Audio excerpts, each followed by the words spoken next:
The cherry blossoms I'd bought at the florist 3 towns over were wilting in my hands as I stood in my childhood home's dining room doorway. I'd taken my first personal day in 8 months, fought through 2 hours of construction traffic on Interstate 75, and stopped at 4 different stores to find the perfect gift for Mom's 62nd birthday. But there in my usual chair sat my 9-year-old nephew, Tyler. Chocolate cake smeared across his cheeks as he demolished what looked suspiciously like the salmon dinner I'd specifically requested when Mom asked what I wanted. The wrapped jewelry box containing the pearl earrings she'd admired last Christmas felt heavy in my jacket pocket.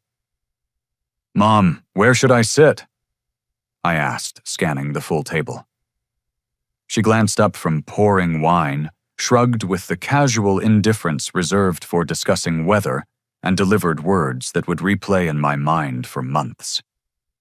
"He deserves it more than you do, Ron. You're used to being alone anyway." I didn't say another word. Couldn't really. The flowers dropped from my numb fingers onto the hardwood floor as I turned and walked straight back through the front door I'd entered with such excitement just minutes earlier. My Honda Civic felt like a refuge as I sat behind the steering wheel engine off, trying to process what had just happened. The autumn air carried the scent of burning leaves from someone's yard cleanup, a smell that usually brought comfort, but now felt suffocating. My phone buzzed against my leg. Jessica's name lit up the screen with a message that made my stomach drop. "Don't be so sensitive, Ron. It's just dinner. Tyler's had a rough week with the divorce and all." Just dinner. 26 years of family gatherings, and my sister reduced my humiliation to just dinner. But as I stared at her words, more messages began flooding in. The notification count climbed 4 7-Eleven messages in rapid succession. I opened my phone to find myself tagged in a group chat I'd never seen before, one clearly created without me. The messages painted a picture I wasn't prepared for. Mark, my older brother, had written 3 days ago, "Ron's gonna throw one of his dramatic fits about the seating arrangement, watch. Dude thinks he's special because he has some tech job in the city." My mother had responded, "Maybe it'll teach him that family isn't about money or showing off. Tyler needs to feel important too." Jessica had added, "Honestly, it's weird how much he tries to insert himself into everything. Like, we get it, you're successful. Some of us have real problems." The timestamps showed this conversation had been active for weeks. Dozens of messages discussing my issues, my desperate need for attention, my obvious loneliness that makes everyone uncomfortable. They dissected every interaction I'd had with the family over the past 6 months, turning innocent moments into evidence of my supposed character defects. One message from my father particularly stung. "The boy needs to learn his place. Can't have him thinking his money makes him better than the rest of us." His money. The money I'd been sending them for everything from car repairs to medical bills to Christmas presents for the grandkids. The money I'd earned working 60-hour weeks while they portrayed me as some kind of entitled outsider, desperate for their approval. But the worst discovery came when Jessica's next message included a screenshot she'd clearly sent by mistake. It showed another group chat, this one including my aunts and uncles, where my mother had written, "We've decided Ron needs to understand that Tyler is the priority now. He's Mark's son, and Mark actually lives here and helps out. Ron just swoops in with his guilt money and expects to be treated like royalty." Guilt money. That's what they called the $600 I'd sent last month, when Mom said they couldn't afford Dad's prescription medications. The $800 I'd contributed for Tyler's school supplies, when Mark claimed his construction work wasn't bringing in enough. The $1,200 I'd given them for emergency car repairs that I now realized probably never happened. I scrolled through months of messages I'd been excluded from watching my family dissect my personality, my choices, my loneliness, like amateur psychologists who diagnosed me as a pathetic figure, worthy only of their pity and occasional financial exploitation. The planning for tonight's humiliation became clear. They'd deliberately set up a scenario designed to put me in my place, to remind me that despite my education and career success, I was still the odd one out who could be dismissed whenever convenient. The group chat revealed something even more disturbing. This wasn't the first time they'd orchestrated my exclusion. References to the Christmas thing and Easter Sunday suggested a pattern of deliberate isolation disguised as family dysfunction. They'd been writing me out of their lives while keeping me just close enough to serve as their personal ATM. As I sat in the gathering darkness of early evening, the cheerful yellow porch light of my childhood home mocking me through my windshield, I realized that everything I'd believed about my relationship with my family had been carefully constructed fiction. They didn't see me as the responsible son who'd moved away but stayed connected. They saw me as a convenient source of emergency funding and a convenient target for their collective frustration with their own limitations. The final message in the thread came from Mark. Mission accomplished. He looked like someone shot his dog. Maybe now he'll stop acting like he's doing us some big favor by showing up. The 20-minute drive back toward the highway gave me time to think, and thinking led to a clarity I'd been avoiding for months.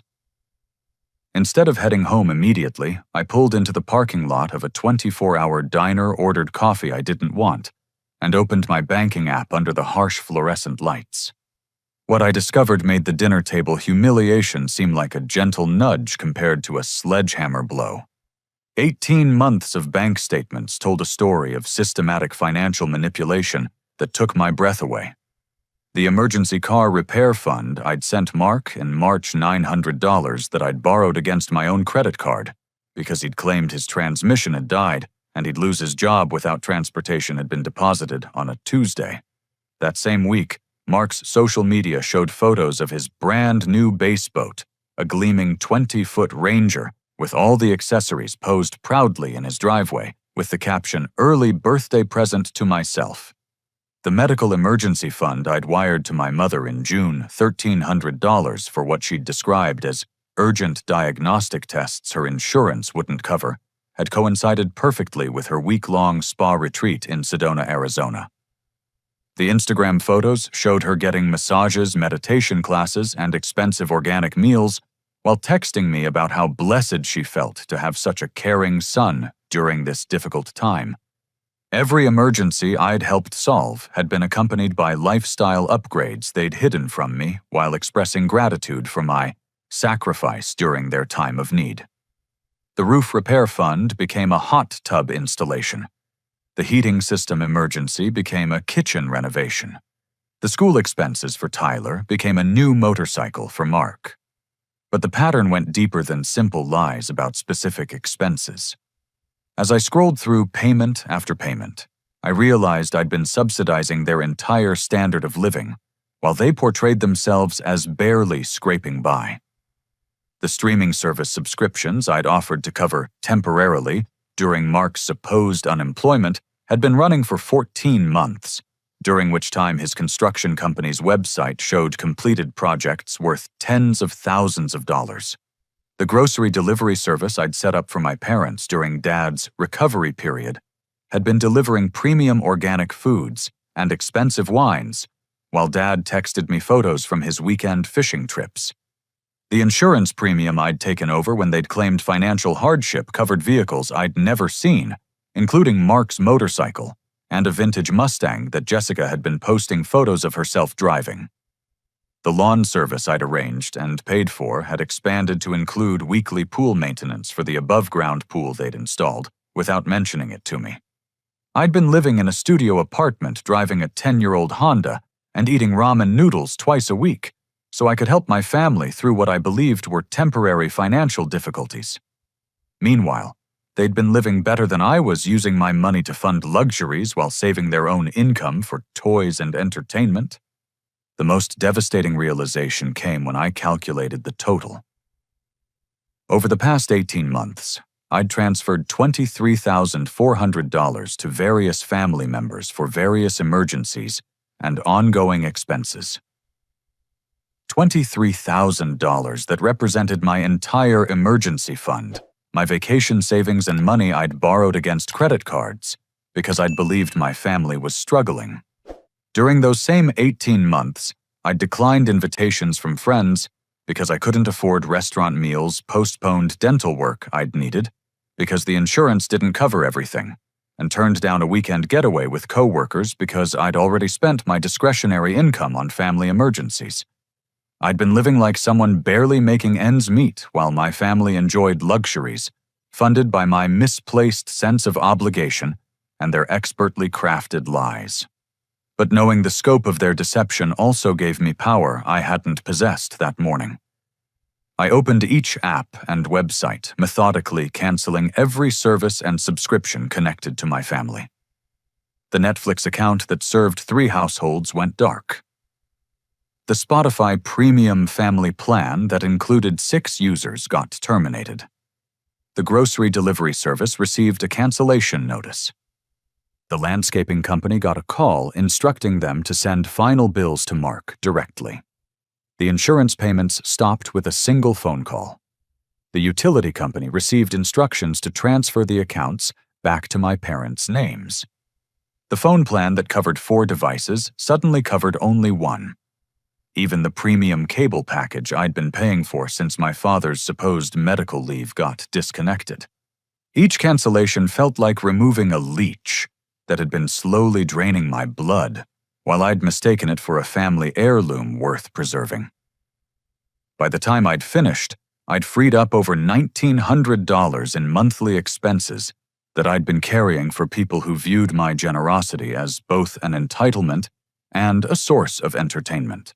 The waitress refilled my coffee without being asked, probably recognizing the expression of someone processing a life-changing realization. As I transferred money back from shared accounts and updated automatic payments, I felt something I hadn't experienced in years: financial breathing room. The constant low-level stress of stretching my income to cover multiple households evaporated, replaced by the strange sensation of having discretionary income again. But even that relief was overshadowed by the deeper betrayal the bank statements revealed. This hadn't been a family struggling through difficult times who'd gradually become dependent on my help. This had been a coordinated effort to extract as much money as possible from someone they'd identified as both financially capable and emotionally manipulable. They'd turned my love for them into a business model. I was 40 minutes into the drive home when my phone rang through the car's Bluetooth system. Dad's contact photo filled the dashboard screen, and for a moment I considered letting it go to voicemail. But curiosity won over caution, and I accepted the call. "Ron, your mother's crying," he said without preamble. "You embarrassed her in front of Tyler. That boy doesn't understand why his uncle just walked out on his grandma's birthday." The manipulation was so effortless, so practiced, that I almost fell into the familiar pattern of apologizing and explaining myself. Instead, I found myself asking, why was Tyler in my seat eating my meal? "Don't be dramatic. It's just a chair. Tyler's been having a hard time with his parents' situation, and Linda thought he'd feel better being treated special. You're 28 years old, Ron. Act like it." "Where was I supposed to sit?" The pause lasted long enough for me to pass 2 highway exits. "There's always room for family. You just decided to throw a tantrum instead of adapting like a mature adult." The call ended without goodbye, leaving me alone with the highway noise and the growing realization that I'd never heard my father take responsibility for anything in my entire life. Every problem was someone else's overreaction.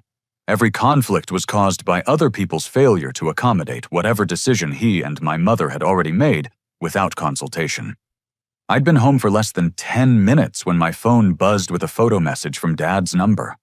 The timestamp showed 8:52 p.m., and the image that loaded on my screen stopped me cold in the middle of unlocking my apartment door. Tyler sat cross-legged on what had been my childhood bed, wearing my old Letterman jacket from high school track team. The jacket I'd left in my bedroom closet because Mom had said it meant too much to her for me to take it when I'd moved out 6 years ago. Tyler was grinning at the camera chocolate still smeared on his face from the birthday cake, making peace signs with both hands, like he was posing for a victory photo. But Tyler wearing my jacket wasn't what made my hands shake as I stared at the phone screen. Behind him, my entire childhood bedroom had been transformed into what was clearly Tyler's permanent living space. The twin bed I'd slept in for 18 years now had superhero sheets and a dozen stuffed animals. My old desk where I'd done homework and built model airplanes was covered with video game controllers and action figures.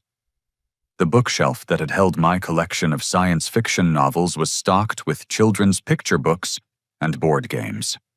They hadn't just given Tyler my room for a sleepover or a temporary stay during his parents' divorce proceedings. They'd erased me from my own childhood bedroom and installed their preferred grandson as my replacement. But the detail that made my vision blur with rage was visible on the dresser behind Tyler's shoulder, a framed family photo from what was clearly last year's Christmas morning. The timestamp in the corner read, December 25th, and it showed Tyler surrounded by my parents, Mark and Jessica, all in matching pajamas, surrounded by opened presents under a fully decorated tree. Last year's Christmas morning. The Christmas morning I'd been told was canceled because my mother had come down with severe flu and didn't want to risk spreading it to anyone.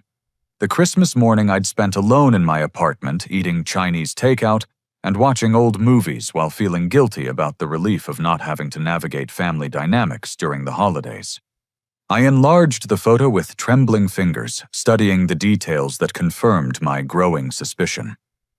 More framed photos were visible on the dresser and nightstand, creating a gallery of family moments that chronicled years of gatherings I'd never been told about. Birthday parties with elaborate decorations, graduation celebrations, holiday meals, vacation photos from trips I'd never heard mentioned, summer barbecues where everyone wore matching t-shirts I'd never been offered. The realization hit me like a physical blow I hadn't been gradually excluded from family events due to scheduling conflicts or natural drift. I'd been systematically written out of their lives while being told these events weren't happening at all. They'd created two versions of their family story, one that included me as the distant son, who was too busy with his career to participate, and another that was their actual life rich with connection and celebration, and traditions that had been deliberately hidden from me. I called Jessica immediately, not caring that it was almost 9 p.m. or that she'd already demonstrated her position on the evening's events. She answered on the first ring. "Ron, come on. Dad said you're upset about some photo. Tyler's just a kid who likes your old stuff." "What photo?" I asked. I didn't tell Dad about any photo. The silence stretched long enough for me to hear what sounded like television audio in her background. "I don't know what you mean."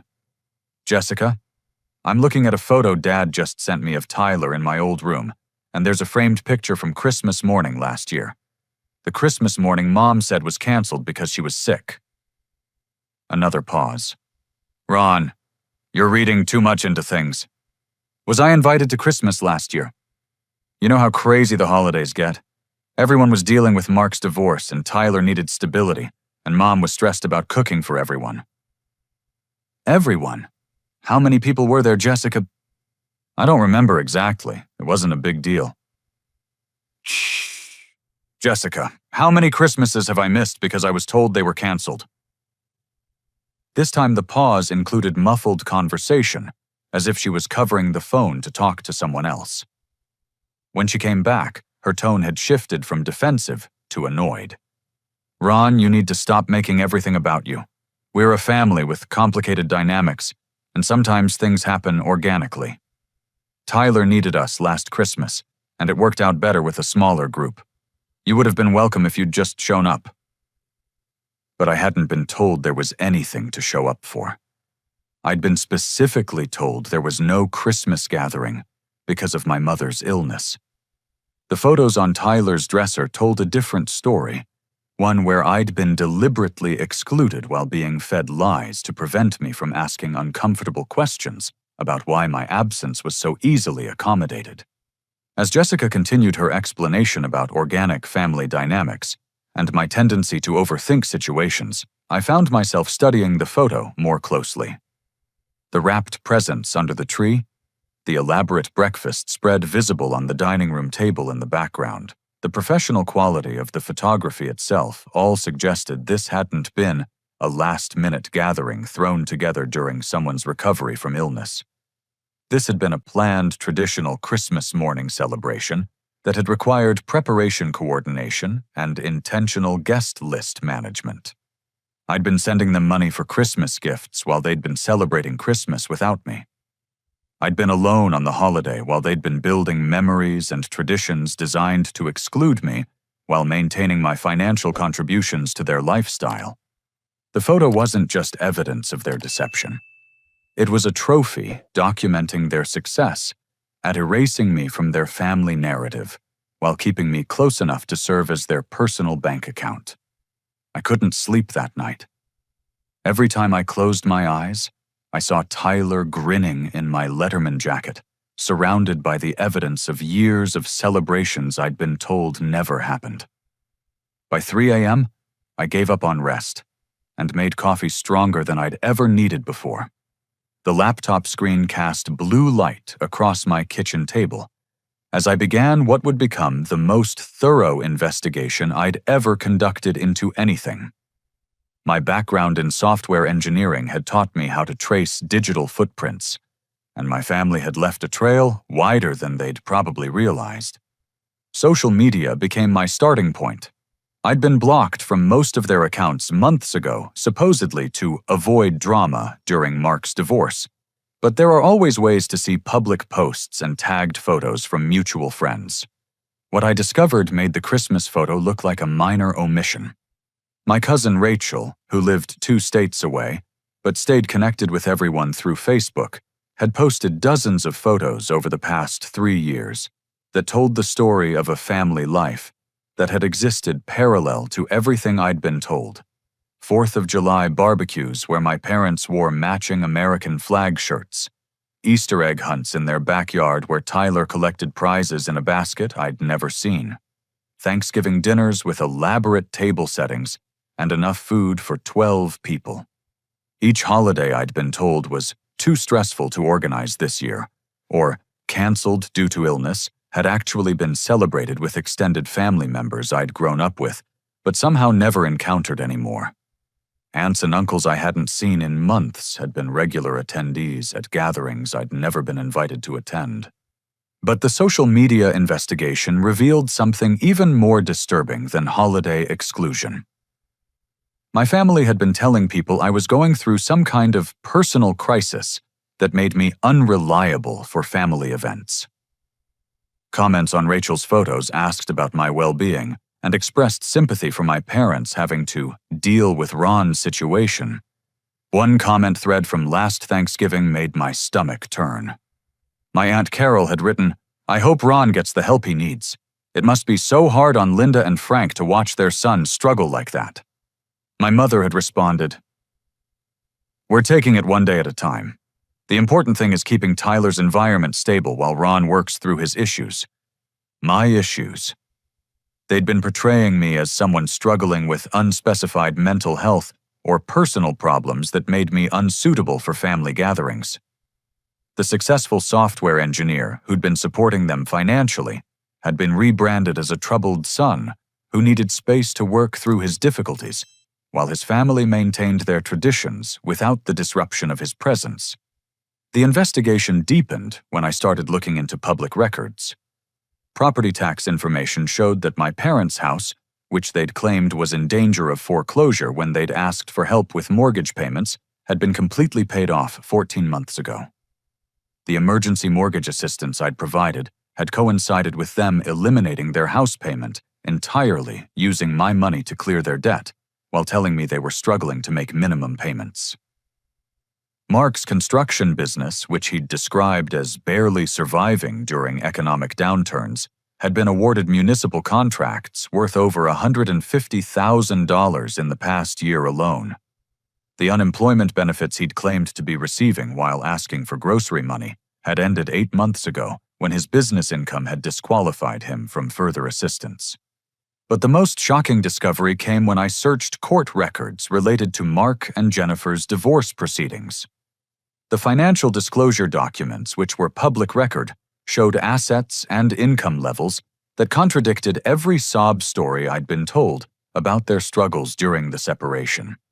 Mark owned 3 vehicles, including the motorcycle I'd seen in photos and a vintage Corvette I'd never heard mentioned. His business had gross revenues of over $200,000 the previous year.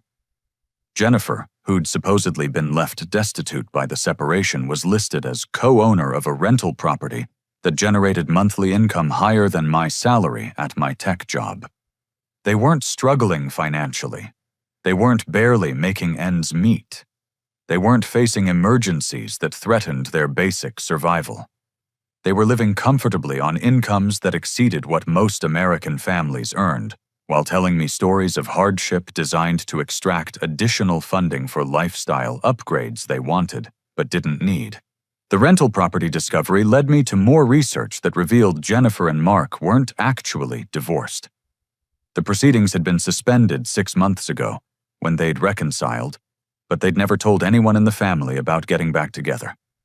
They'd been living in the same house, running their businesses together, and maintaining their marriage while letting everyone believe Jennifer was a struggling single mother, and Mark was a divorced father fighting for custody.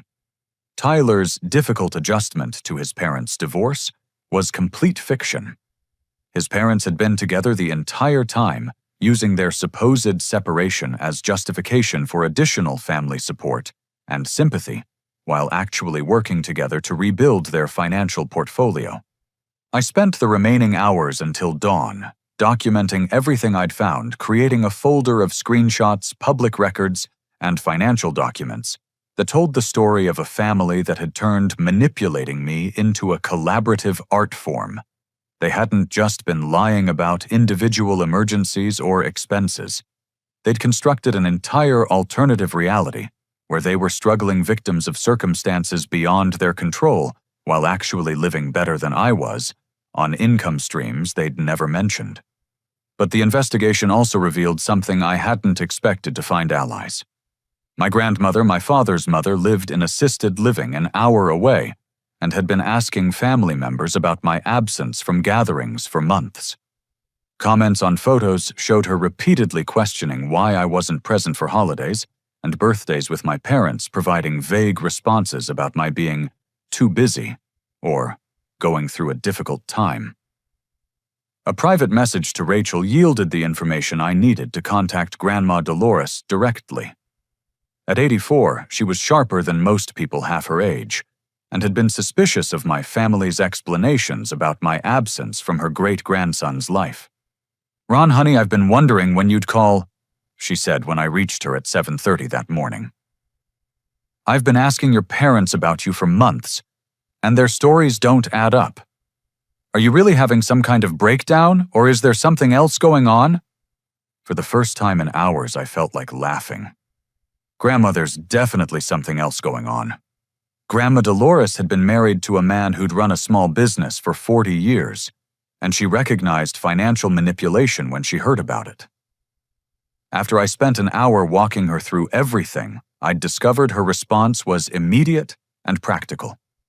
"Honey, you need to protect yourself legally, and you need to let people know the truth before they dig themselves deeper into this hole they've been digging.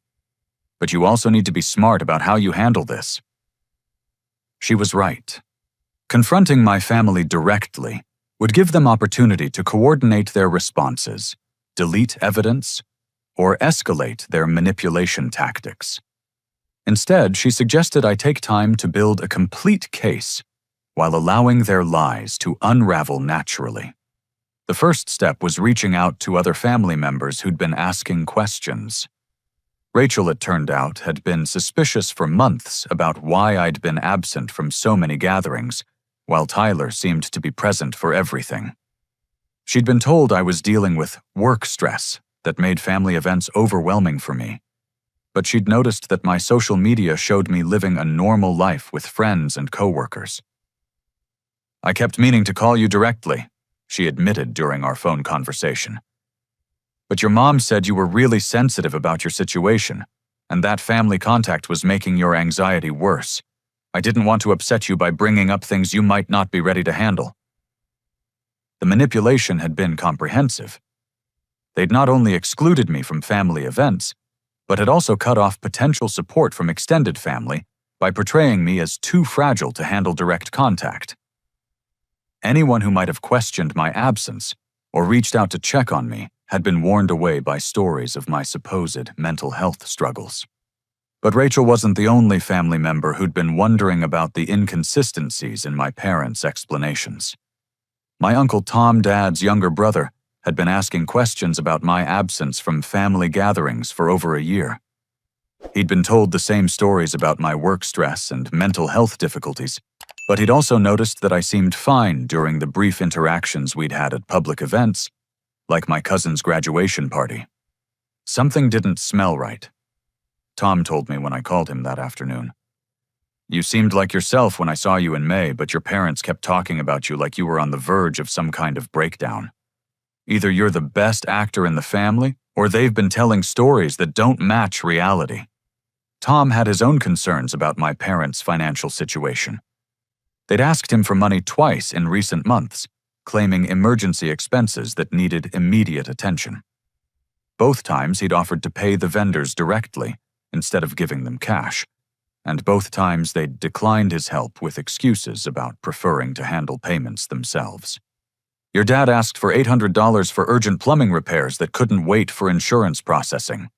When I offered to call my plumber and have him bill me directly, your dad said the guy they'd already hired only accepted cash payments.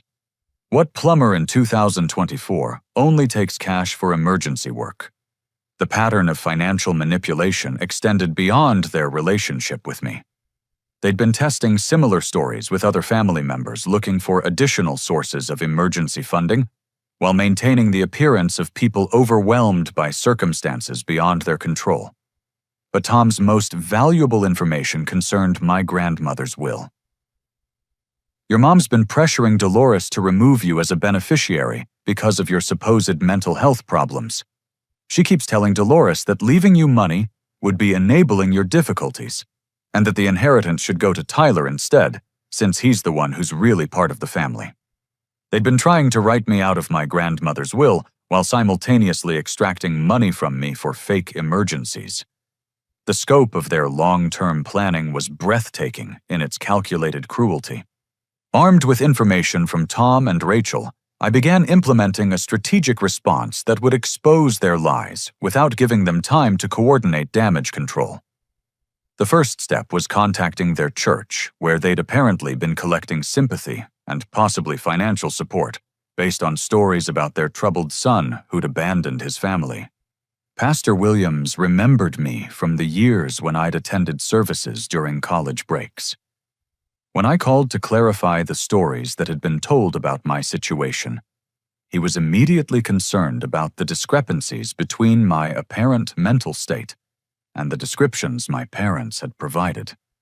"Ron, your parents have been asking for prayers for your well-being for over a year now. They've described you as someone struggling with depression and isolation who'd cut contact with the family. But you sound fine. And if you're calling to clarify the situation, that doesn't match what they've told us about your mental state." The church hadn't provided financial assistance to my family, but they'd been including me in prayer lists for people struggling with mental health crises, and several congregation members had expressed concern about my parents' stress levels while dealing with their son's problems. "I think there's been some miscommunication about my situation," I told Pastor Williams. "I'd appreciate the opportunity to attend services this Sunday and speak with anyone who's been concerned about my family's well-being." The second step was documenting the evidence in a format that could be shared if necessary. I created a comprehensive timeline that included bank statements, screenshots of social media posts, public records, and witness statements from extended family members. The documentation told the story of a systematic campaign of financial and emotional manipulation that had been coordinated across multiple family members over several years. But I also followed Grandma Dolores' advice about protecting myself legally. A consultation with a lawyer friend who specialized in family financial disputes confirmed that I had grounds for pursuing civil action if I chose to do so. The fraudulent use of emergency stories to extract money combined with the deliberate exclusion from family events while maintaining financial obligations, constituted a pattern of exploitation that courts took seriously. "You're not talking about small amounts of money or minor misunderstandings," attorney Sarah Chen explained. $23,000 extracted through false pretenses combined with systematic emotional manipulation crosses the line into actionable fraud. You have documentation witnesses and a clear pattern of behavior that shows intent to deceive. But legal action would be a last resort. The goal was family accountability and relationship repair, not financial revenge or public humiliation. The documentation served as protection in case their manipulation escalated, but the real objective was creating space for honest conversations about family dynamics that had been distorted by years of systematic deception. The immediate effects of my investigation were already becoming visible. When my family's various subscription services and financial support systems began shutting down, their comfortable routine was disrupted in ways that forced them to confront the reality of their dependence on my support.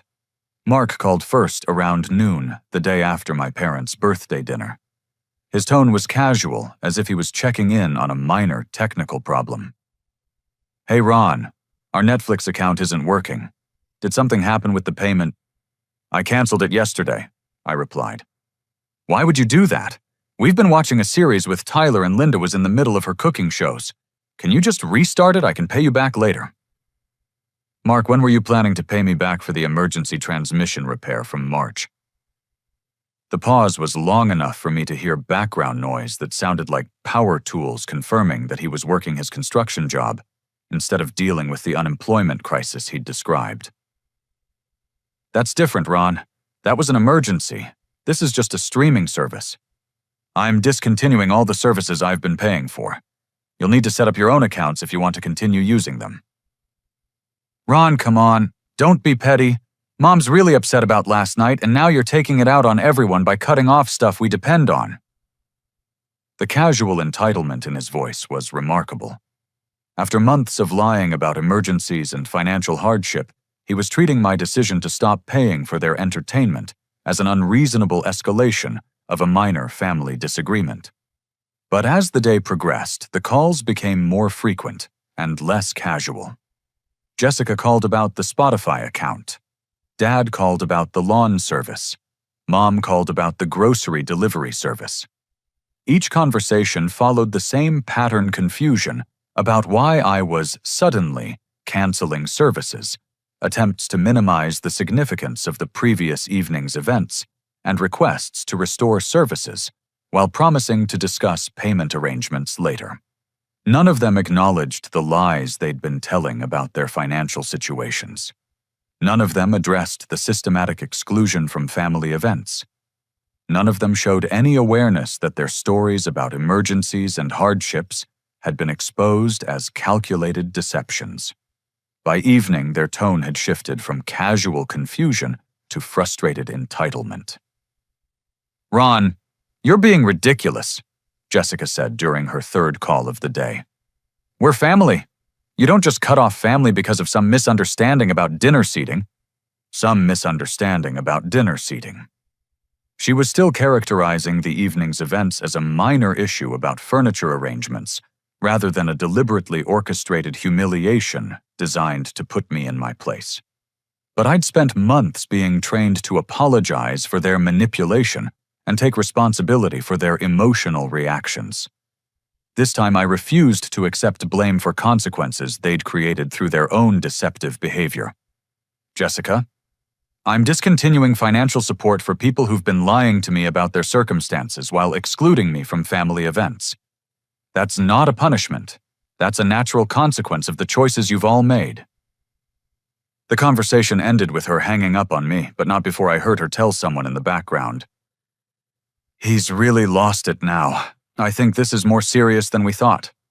They were already working on their next manipulation strategy, painting my refusal to continue enabling their deception as evidence of a mental health crisis that justified their previous treatment of me. But this time I had allies who knew the truth documentation that proved their lies, and the financial freedom that came from no longer supporting people who saw my generosity as both entitlement and weakness. The breaking point came on Thursday morning when Mark and Jessica showed up at my office building unannounced. I was in the middle of a project meeting when our receptionist called to say I had visitors in the lobby who claimed it was a family emergency. Mark was pacing near the elevator bank, clearly agitated, while Jessica sat in one of the lobby chairs, scrolling through her phone. Both of them looked like they'd dressed carefully for the visit, probably hoping to present themselves as concerned family members dealing with a relative's unreasonable behavior. "Ron, we need to talk," Mark said as soon as he saw me. "This has gone far enough. You can't just cut off the whole family because you're mad about some birthday dinner." The lobby of our tech company was open and modern, designed to accommodate client meetings and casual conversations. But it was also public space where my colleagues could observe interactions, and Mark's aggressive tone was already drawing attention from people waiting for elevators. "We can go to the conference room," I offered, hoping to contain whatever scene they were planning to create. "No, we're not here for some formal meeting," Jessica interrupted. "We're here because you're acting crazy, and Mom's worried sick about you. You need to stop this tantrum and restore the accounts you canceled." Several of my co-workers had paused their conversations to listen, and I could see our security guard taking notice of the raised voices. Mark seemed oblivious to the audience he was creating as he continued his demands. "Tyler keeps asking why his uncle is mad at him. Mom can't afford to pay for all these services you just cut off without warning. And that lawn guy showed up yesterday demanding payment for 2 months of work you apparently didn't tell anyone you'd stopped covering." "Mark, I'm not discussing family finances in my workplace lobby. If you want to have a conversation, we can schedule something private." "Private?" Jessica stood up, her voice carrying across the marble floors. "You've been hiding from the family for weeks, and now you want privacy? You owe us an explanation for why you're destroying everyone's lives over some perceived slight." The security guard was walking toward us now, probably responding to the volume of their voices and the increasingly hostile body language Mark was displaying. Other employees had stopped pretending not to listen, and I could see several people recording the interaction with their phones. "Sir, is everything all right here?" The security guard addressed me directly, but his attention was focused on Mark, who was gesturing emphatically while speaking loudly enough to echo off the lobby walls. "These are family members," I explained, "but they need to leave." "We're not leaving until you fix this mess you've created," Mark said to me, then turned to the security guard. "This is my brother, and he's having some kind of breakdown. We're just trying to help him." The public declaration of my supposed mental health crisis, delivered to my workplace in front of colleagues and security personnel, was clearly intended to humiliate me into compliance. But it had the opposite effect. Instead of feeling embarrassed, I felt liberated by the clarity of their manipulation tactics. "Mark, Jessica, I'm not having a breakdown. I've discovered that you've been lying to me about your financial situations while excluding me from family events and telling people I'm having mental health problems. I've chosen to stop providing financial support to people who've been deceiving me. If you want to discuss this further, you can call me to arrange a private meeting." "Deceiving you?" Jessica's voice rose to a near shout. "You're the one who's lost touch with reality. Mom's been worried about you for months because you're isolated and paranoid, and this proves she was right." But the public nature of their scene was working against them instead of for them. My colleagues could see 3 adults having a disagreement about family finances, with 2 people loudly demanding money and services from someone who was remaining calm and requesting privacy. The narrative of a breakdown victim being confronted by concerned family members didn't match the behavior they were displaying. My manager, David, had emerged from the elevator and was observing the situation with the expression of someone trying to assess whether he needed to intervene in a workplace security issue. "Everything okay, Ron?" he asked, positioning himself where he could hear the conversation without appearing to intrude. "It's fine, David. Just a family disagreement about finances. Mark and Jessica were just leaving." "No, we're not leaving," Mark said louder than before. "And you're not going back upstairs until you call Mom and apologize for the stress you're putting her through." The demand was so outrageous, so completely disconnected from normal adult interaction, that several people in the lobby actually laughed.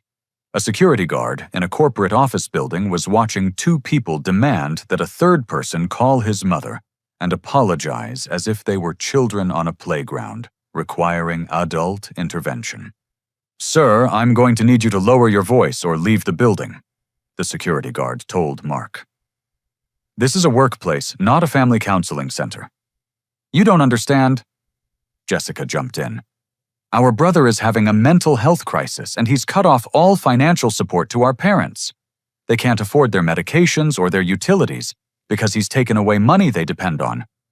But her explanation contradicted everything Mark had been saying about temporary service cancellations and birthday dinner misunderstandings.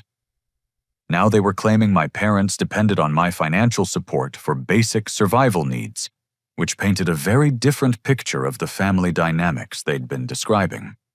David stepped closer, his expression shifting from mild concern to professional interest. "Ron provides financial support for your parents' medical expenses. He's been helping with some monthly bills," I answered honestly. "But I've recently discovered that the emergency situations I've been helping with haven't been accurately described." "Accurately described?" Mark was practically sputtering with indignation. "What's that supposed to mean?" "It means the transmission repair I paid for happened the same week you bought a bass boat, Mark. It means the medical emergency fund I sent Mom coincided with her spa vacation. It means Tyler's school supply money went toward your new motorcycle." The public revelation of their deception created a moment of silence that stretched long enough for everyone in the lobby to process what they'd just heard. My colleagues were looking at Mark and Jessica with expressions of understanding that suggested they'd dealt with manipulative family members themselves. "You've been tracking our spending," Jessica asked, her voice shifting from outrage to something that sounded like panic. "That's creepy and controlling, Ron." "I've been tracking my own bank statements, Jessica. Every dollar I've sent for emergency expenses has coincided with luxury purchases that nobody mentioned when asking for help." David's expression had shifted to what I recognized as his problem-solving mode, the analytical mindset he applied to complex technical challenges. "So you've been providing emergency financial assistance based on information that turned out to be inaccurate." That's one way to put it. The conversation was clearly over. Mark and Jessica had expected to embarrass me into submission by creating a public scene that portrayed them as concerned family members dealing with an unreasonable relative. Instead, they'd exposed their manipulation tactics to an audience of professionals who were perfectly capable of recognizing financial deception when they heard it described. "You're going to regret this," Mark said as the security guard escorted them toward the exit. "Mom and Dad are going to write you out of everything. Tyler's going to grow up knowing his uncle abandoned his family over money."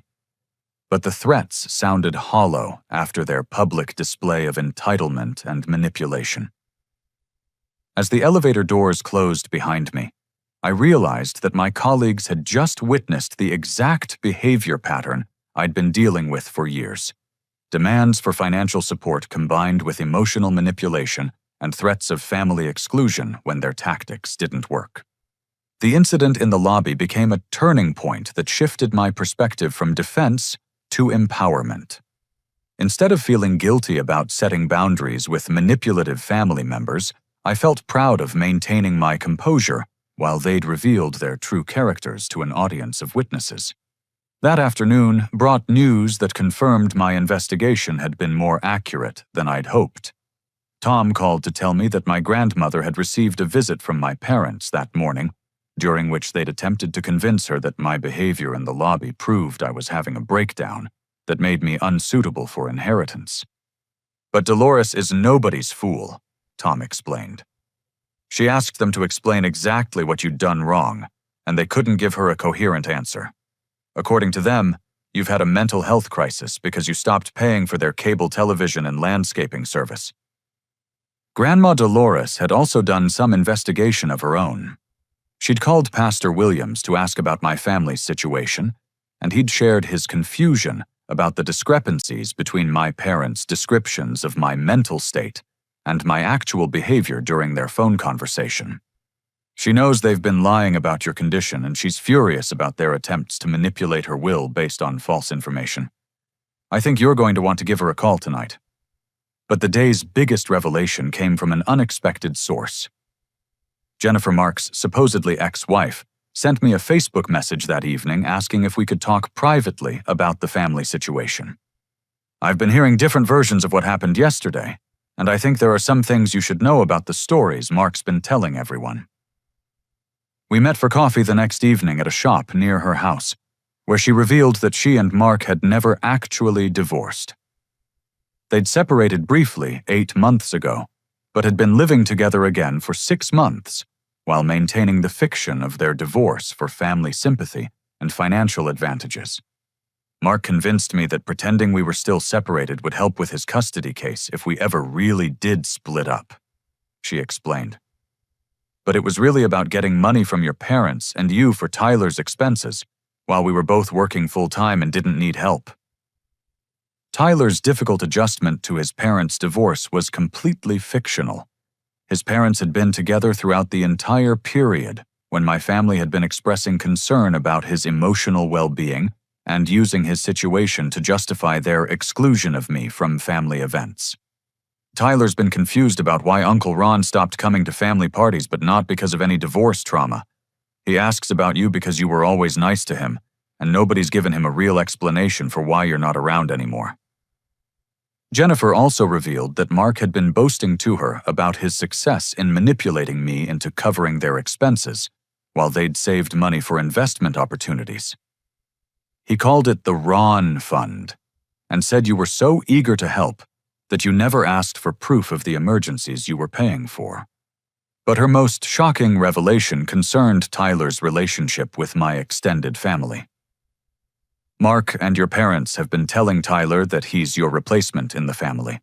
They've told him that Uncle Ron used to live in that bedroom, but that now it's his because he's the important grandson. They've made him think it's normal that families replace people who don't show up enough.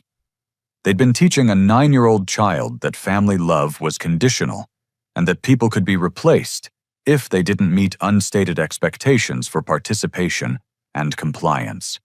The psychological damage they were inflicting extended beyond their manipulation of me to include harm to Tyler's understanding of family relationships and security. I want out of this whole situation, Jennifer said. Mark's convinced that you'll come back and apologize because you always do, but I think he's underestimated how tired you are of being treated like a bank account with legs. She was right about Mark's expectations. But she was also right about my exhaustion with patterns of manipulation that had been ongoing for years. The difference was that now I had information allies and financial freedom that gave me power to choose how family relationships would function going forward. 6 months later, I was sitting in my grandmother's assisted living facility, helping her sort through photo albums that told the story of our family's history across 4 generations. The woman who'd raised 5 children during the Depression and buried a husband after 53 years of marriage had perspective on family dysfunction that put my situation in context. "Families go through cycles, honey," she explained while pointing to a photo of my great-uncle Walter, who'd been estranged from his siblings for 15 years over a business dispute that nobody could even remember the details of by the time he died. Sometimes people get so caught up in being right that they forget how to be family. My immediate family had spent 3 months escalating their attempts to force me back into my previous role as their financial support system and emotional punching bag.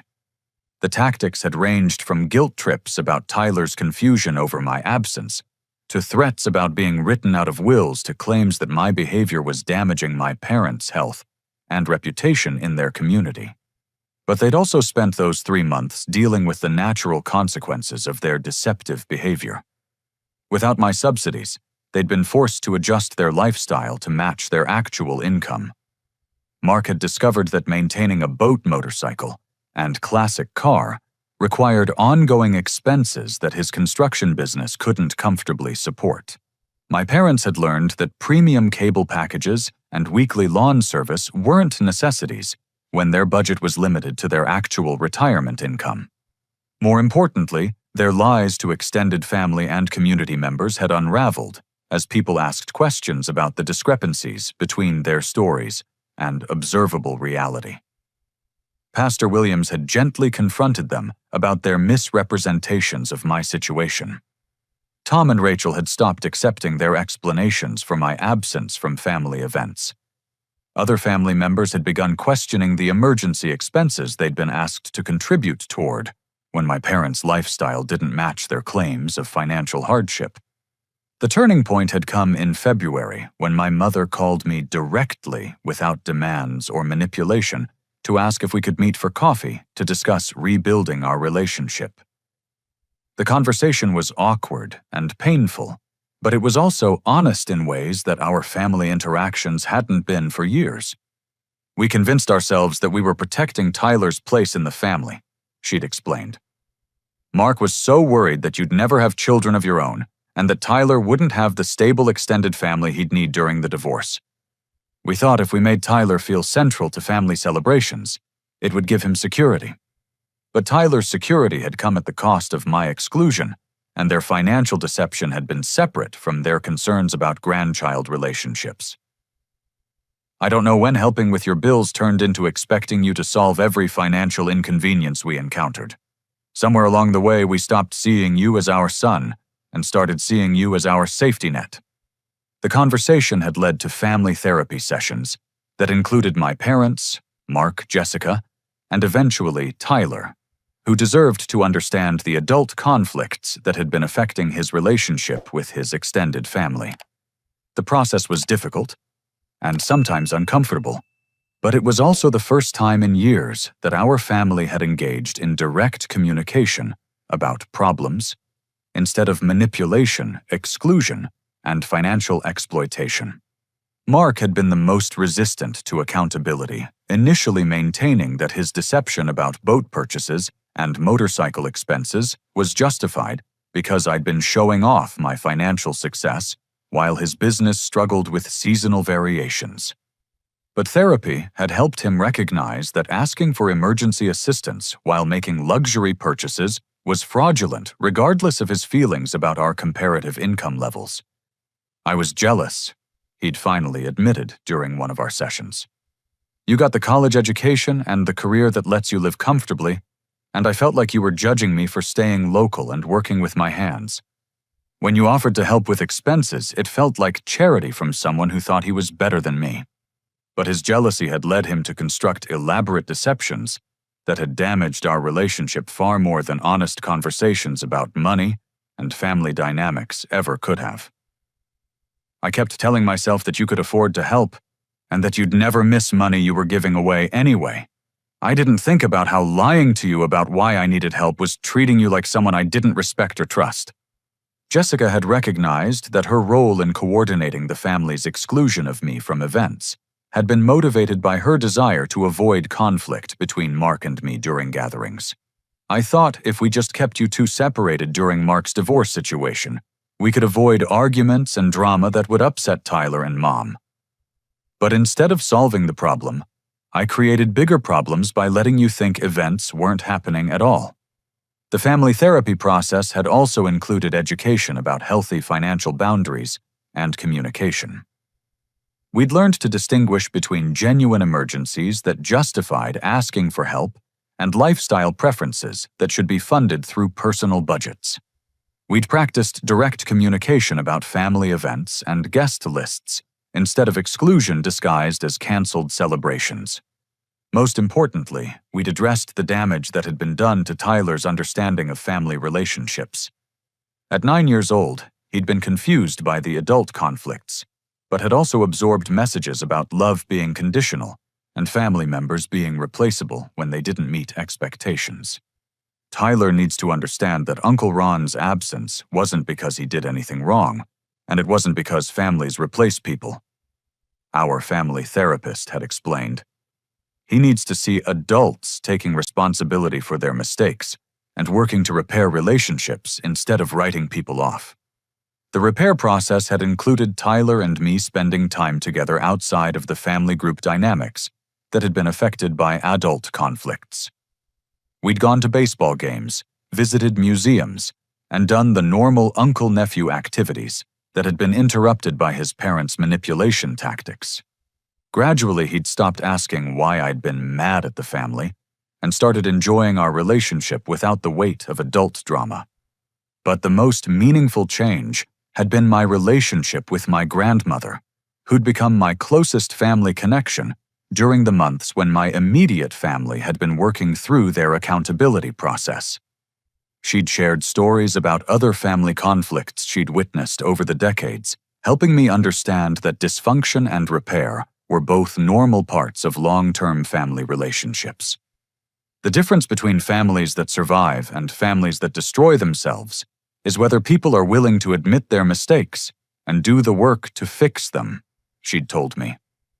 Your parents and Mark and Jessica have been doing the work. That's what matters. She'd also updated her will to ensure that Tyler's college education would be funded regardless of future family conflicts, and she'd established a trust that would prevent anyone from manipulating inheritance issues to control family relationships. Family money shouldn't be a weapon, she'd explained. It should be a foundation that helps people build their own lives. As spring turned to summer, I found myself genuinely enjoying family gatherings for the first time in years.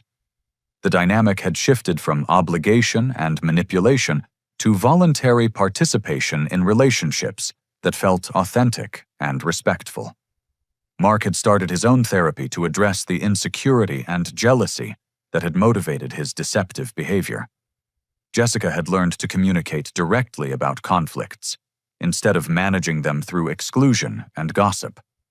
My parents had adjusted their lifestyle to match their actual income while maintaining their dignity and independence. Tyler had flourished in the healthier family environment, showing signs of increased emotional security and improved relationships with all the adults in his life. He'd moved back to his own bedroom, and my childhood room had been converted into a hobby space that my parents used for quilting and woodworking projects they'd always wanted to pursue. The financial boundaries we'd established had actually strengthened our relationships by removing the underlying resentment and exploitation that had poisoned our interactions. When my family needed help with genuine emergencies, I was able to provide assistance without feeling manipulated or taken advantage of.